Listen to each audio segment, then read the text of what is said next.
Hey, welcome to the Friday episode of Guided by Faith. I'm your host, Jay Holland.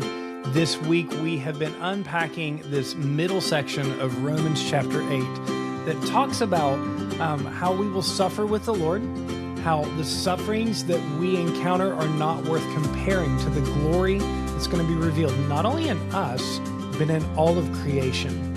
And we've looked at some of what that looks like. We've looked at the types of suffering, suffering because of sin, suffering on behalf of Christ.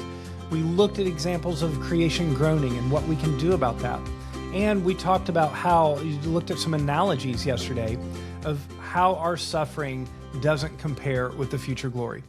Now, what I want to do today is actually just a little bit of speculation. I want you to think about I want you to see a little bit about how my brain works. In Romans chapter 8, verse 24 and 25, after talking about the suffering and the glory to be revealed and all of this, Paul says, "For in this hope we are saved. Now hope that is seen is not hope, for who hopes for what he sees?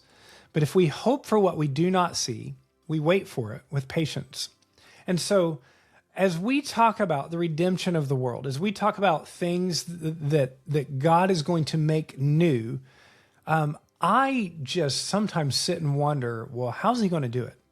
You ever think about that? Like, we know that when we die, our bodies go into the ground or they go into the sea or wherever they go. They decompose. They end up becoming dust of the earth. And yet, when Jesus comes back, he's going to resurrect our physical body. So from wherever your body is, he's going to resurrect it. Going to make a new glorified body out of it. Going to make a new heavens and new earth. And so here are just some of the things that I think about that kind of intrigue me and I don't know answers to. Number one is God going to change all of the laws of physics in this new heaven and new earth? I mean, you think about it. Part of the way that our world operates right now very much feels like it is because of the curse. And so I don't know if maybe between Genesis 2 and Genesis 3, when God cursed the earth, was there a shift in the physics of the universe then?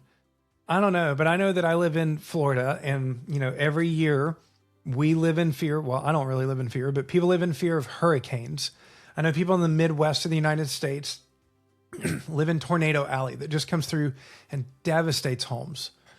We know that there's places in the world where they have droughts and where they have famines and all of these things.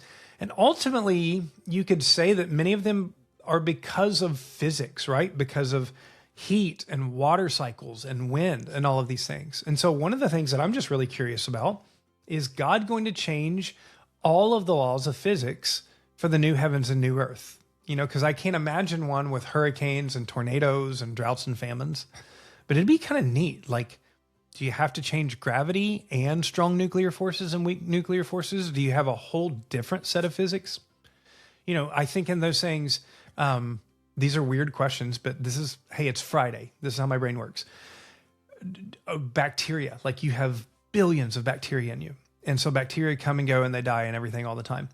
In the new heavens and new earth with my glorified body, are there no bacteria, or are bacteria kind of considered as plants? Like, I don't think of plant death as death. And so that wouldn't constitute death for me. Is there going to be bacteria? Are there going to be, how much of creation is going to be different? And that's something that fascinates me. I don't think there is an answer to, but I want to just expand your imagination of all of the incredible things that God's going to have to do.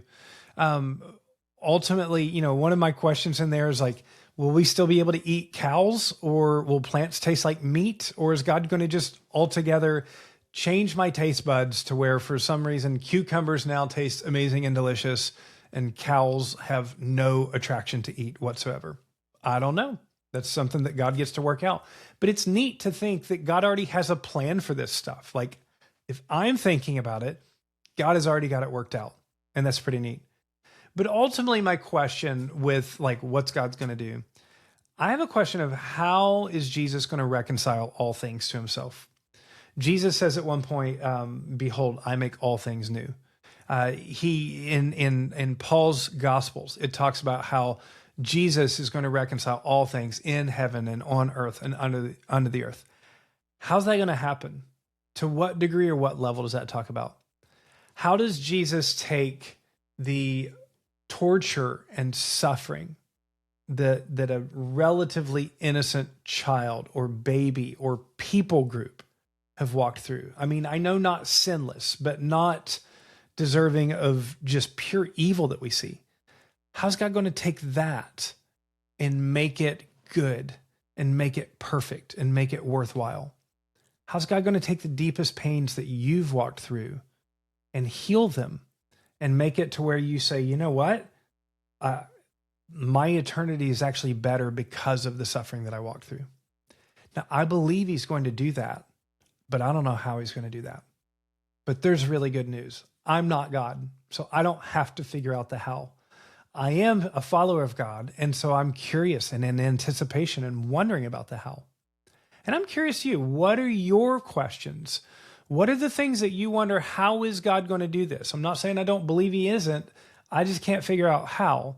And those are wonderful things to wonder about, to figure on, and to live in anticipation and hope as we wait for the return of Jesus. And so I encourage you, in your faith, you don't have to shut off your brain. You can use your brain, use your imagination, and let your brain and imagination help you dream and think of the reconciled world that Jesus is going to make new, that you and I can walk in because of our faith and following of Christ.